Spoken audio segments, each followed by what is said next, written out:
सोदर लगे साहब सोब तबाह हो गया इफलासी मुफलसी बच्चे क्या दबे होगा तुम्हारा क्या हुआ बहन तुम्हारा क्या हुआ तुम हैदराबाद में तुम लोग हैं मेरा कारोबार है साहब मेरा छोटा मोटा कारोबार है होटल भी है 70% गिरा गिर गया वो हर कोई पूछ रहे हर कोई केसीआर की याद कर रहे सामान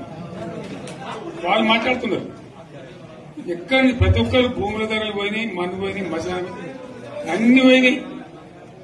ఇంత మంచిగా 4 ఎకరాల రైతు నేను 4 కోట్ల ఆసనాలు అనుకుంటుండే అంత ధీమా ఉంది ఎంత బాగుంటే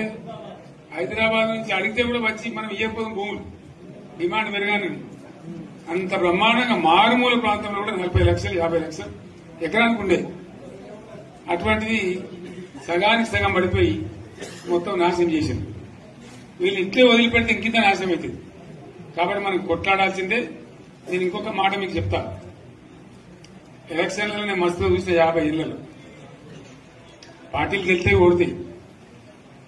ఇంత మాయలు ఏడాది లోపలనే కాంగ్రెస్ పార్టీ దొరికితే కొడతాం రానంత గొప్పగా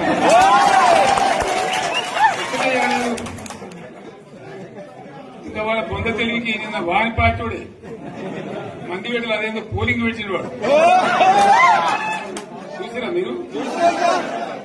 ఆ పోలింగ్ పెడితే 70% మనకు వచ్చింది 30% మనకి వాడు పెట్టింది మనం పెట్టింది కాదు 75 ఇది పరిస్థితి అదే నేను ఏమంటున్నా అంటే ఫామ్ హౌస్ అంటే ఏముంటది వారి ఉంటది మాకు ఉంటది అల్లం ఉంటది కాంగ్రెస్ వాళ్ళు ఎంత మంచి చేస్తే పార్లమెంట్ కావచ్చు కూడా లంగత దీన్ని ఫామ్ హౌస్ అని మనం బదనాం చేసి అంతే కదా నేను ఏమంటున్నా అంటే అన్ని మబ్బులు వీడిపోయినట్టు ప్రజలకు అన్ని తెలిసిపోతున్నాయి మంచి ఏంది చెడ్డ ఏంది ఏది జరిగింది అన్ని ఇంకా ఘోరమైతే నేను చెప్తున్నా వీళ్ళ తెలియదక్కతనానికి ఏమైంది నిన్న మొన్న రిపోర్ట్ వచ్చింది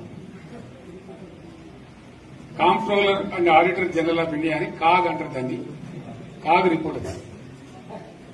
పోయిన సంవత్సరం మన గవర్నమెంట్ లో వచ్చిన ఆదాయం కంటే 13,000 కోట్ల రూపాయల ఆదాయం తగ్గిపోయింది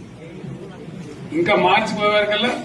ఇంకో 3-4 కోట్ల అంటే 15,000 కోట్ల ఆదాయం పోతుంది మన గవర్నమెంట్ ఉన్నప్పుడు ప్రతి ఏడాది 15,000 కోట్లు పెంచుకుంటూ పోయింది చెప్పి చేసుకుంటూ పోయింది ఏడాది 10 నుంచి 15,000 కోట్ల ఆదాయం పెరిగేది మన టైంలో అంత జాగ్రత్తగా మనం వ్యవహారం చేస్తాం ఇలా ఉల్టా 15,000 కోట్లు పడిపోయింది ఇంకా వాడేమిస్తాడుగా ఇంకో ఇస్తారా ఇంకో 4-5 నెలలైతే జీతాలే కష్టమైతే ఉంటుంది అందరు పెండింగ్ పెట్టి రిటైర్ అయిన దొరుకుతారు పైసలు మీకు చూస్తారు కదా పేపర్లలో సో ఆ విధంగా రాష్ట్ర ఆర్థిక పరిస్థితిని కూడా దివాలా తీయించారు వాళ్ళతోనేం కాదు 100కు 100% ఇప్పటికే ప్రజలు నిర్ణయానికి వచ్చారు डेफिनेटली राबोये गवर्नमेंट मनदे అని అనుమానం కూడా అవసరం లేదు पर नजर रखने के लिए हमारे चैनल को लाइक शेयर और सब्सक्राइब जरूर कीजिए क्राइम कंट्रोल न्यूज हैदराबाद।